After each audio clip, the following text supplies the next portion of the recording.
Ampun ka? Hindi, daddy sitter ako ni Mike. Anong pressure ang gusto ni ma'am? Hard.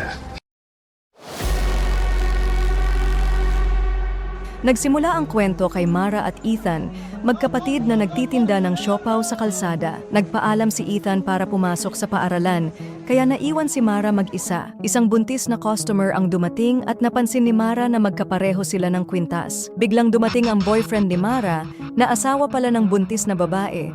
Doon nalaman na kabit si Mara, kaya nagkaroon ng gulo sa pagitan nilang dalawa. Sa huli, iniwan ng lalaki si Mara at pinili ang buntis niyang asawa. Kasunod ikinuwento ni Mara ang nangyari sa best friend niyang si Isabel, na sinubukang palakasin ang loob niya at sinabing kalimutan na si Daniel. Biglang dumating ang magandang sasakyan at tinawag ng matandang lalaki si Isabel. Isabel, tara na. Tinanong ni Mara kung tatay niya yon, pero nagwalang bahala lang si Isabel, dahilan para malito si Mara. Si Isabel pala ay kinakasama ng mayamang matanda kapalit ng malaking bayad.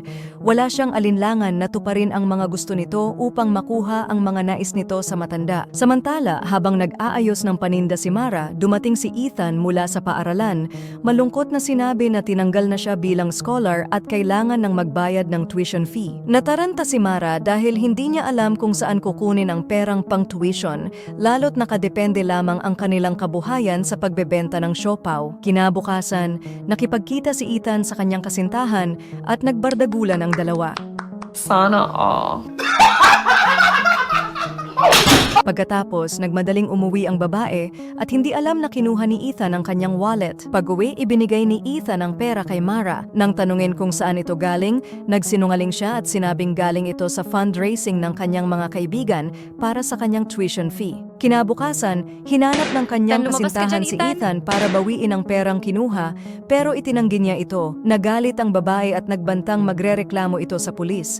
Nang malaman ni Mara ang totoo, pinagalitan niya si Ethan at sinabing siya na ang bahalang maghanap ng paraan para kumita. Habang nag-uusap ang magkaibigan, tinawagan si Isabel ng matanda at inimbitang pumunta sa Paris. Sinabi ni Mara na napakagalante ng tatay nito, pero nilinaw ni Isabel na hindi iyon ang kanyang tatay dahil bahagi iyon ng kanyang trabaho bilang isang daddy sitter. Alam ni Isabel ang problema ni Mara sa pera, kaya hinikayat niya itong subukan ang kanyang trabaho at binigyan ng business card ng mayamang kliyente. Makalipas ang ilang araw, tinawagan ni Mara si Isabel at sinabing desidido na siyang maging sekretong kasintahan ng matanda at buong tapang na inihanda ni Mara ang kanyang masarap na tahong at gawin ang anumang hinihingi ng matanda para sa kapakanan ng kanyang pamilyang patuloy na nahihirapan. Pagdating ni Mara sa bahay ng mayamang matandang si Ryan, malugod siyang tinanggap nito. Habang nagiinuman, ikinuwento ni Mara ang mga paghihirap ng kanyang pamilya. Lumipas ang ilang sandali at hindi na napigilan ng matanda ang kanyang embutido,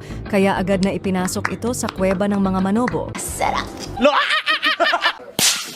Pagkatapos ng kanilang sagupaan, nagbigay si Ryan kay Mara ng 20,000 piso bilang gantimpala sa kanyang masarap na pasalubong na tahong at magandang ipinakita. Matapos ang transaksyon kay Ryan, nagdiwang si Mara kasama si Isabel sa nightclub. Tinanong ni Isabel ang unang karanasan ni Mara sa pag-aalaga ng matanda at inamin ni Mara na masaya siya at komportable na sa trabaho. Habang nag-e-enjoy sila, tinawagan si Isabel ng matanda na naghihintay sa labas. At habang mag-isa si Mara, nakilala niya ang isang lalaki na nagngangalang Joseph. Nagsayaw at nag-inuman sila hanggang sa nauwi ang dalawa sa banyo ng club kung saan naganap ang kanilang bardagulan. Sana all. Kinabukasan, nasa bahay na ni Ryan si Mara at naghahanda ng almusal.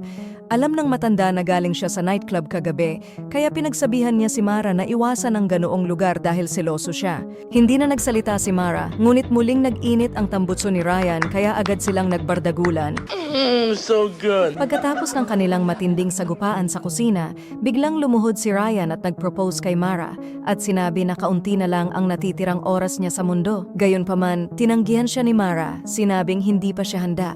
Wala nang nagawa si Ryan kundi maghintay hanggang dumating ang tamang panahon. Habang kinakausap si Isabel, narinig ni Mara ang pagtatalo sa loob ng bahay ni Ryan. Sumilip siya at nadiskubreng nagtatalo si Ryan at ang anak nitong si Joseph, ang lalaking tumikim din sa kanyang tahong. Ipinakilala siya ni Ryan bilang kasintahan at ikinagulat ni Mara nang matuklasang mag-ama silang dalawa. Isang araw, natuklasan ni Joseph na gumagawa ng last will and testament ang kanyang ama, ngunit hindi siya isinama bilang tagapagmana. Ayon kay Ryan, masama ang ugali ni Joseph at sa kabila ng pagsisikap niyang baguhin ito, tila nag-aalaga lamang siya ng hayop. Ayaw niyang mapunta ang kanyang kayamanan sa kamay ng anak. Sinubukan ni Joseph makiusap at nangakong itatama ang kanyang mga pagkakamali. Ngunit nanatiling nagdududa si Ryan dahil sa masamang record ng anak. Isang araw, habang inaararo ni Ryan ang hardin ni Mara, naiwan nilang bukas ang pinto. Napadaan si Joseph at natuwa sa kanyang nasaksihan. Pagkatapos ng mainit na sagupaan ni Mara at Ryan, nilapitan ni Joseph si Mara at hiniling na siya naman ang pagbigyan. Bagamat tumanggi si Mara, nagbanta si Joseph na isisiwalat ang video na kuha nila sa nightclub. Walang magawa si Mara kundi sumang-ayon, kaya masiglang ni Joseph ang kanyang jumbo embutido. Kinabukasan, nakiusap si Mara kay Joseph na i-delete ang video, ngunit may kondisyon siya. Kailangang lagyan ni Mara ng lason ang inumin ni Ryan. Plano ni Joseph na mawala ang kanyang ama upang makuha ng mag-isa ang yaman nito. Kahit labag sa kalooban, napilitan si Mara na sumunod sa masamang plano ng salbaheng anak. Kinabukasan, kahit mabigat sa kanyang kalooban, wala nang nagawa si Mara kundi sundin ang utos ni Joseph. Inihanda niya ang isang fruit shake at ininom ito ni Ryan ng walang pagdududa. Ilang sandali matapos inumin ang shake, biglang nahirapan si Ryan sa paghinga. Napansin ni Mara ang biglaang pagbabago sa kanyang kalagayan at sa kabila ng kanyang kaba, wala siyang magawa habang tuluyang nawalan ng malay ang matanda. Lumabas si Joseph na tumatawa. Tiwala na sa wakas ay mapapasa kanya na ang lahat ng yaman ng kanyang ama. Ngunit hindi nagtagal ang kanyang kasiyahan dahil biglang dumating ang mga pulis at inaresto siya. Ibinunyag ni Mara at Ryan na plano lamang ang lahat.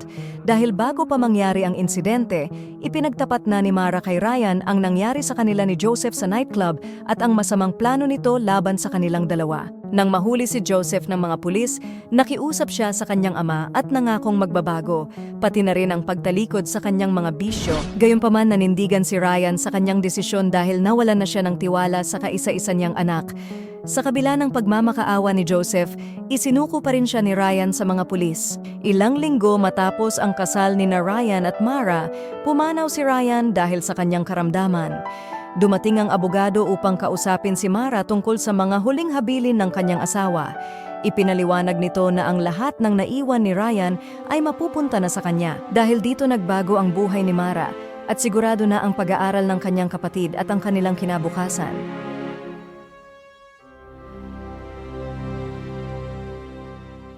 So please sa para karay, whatever.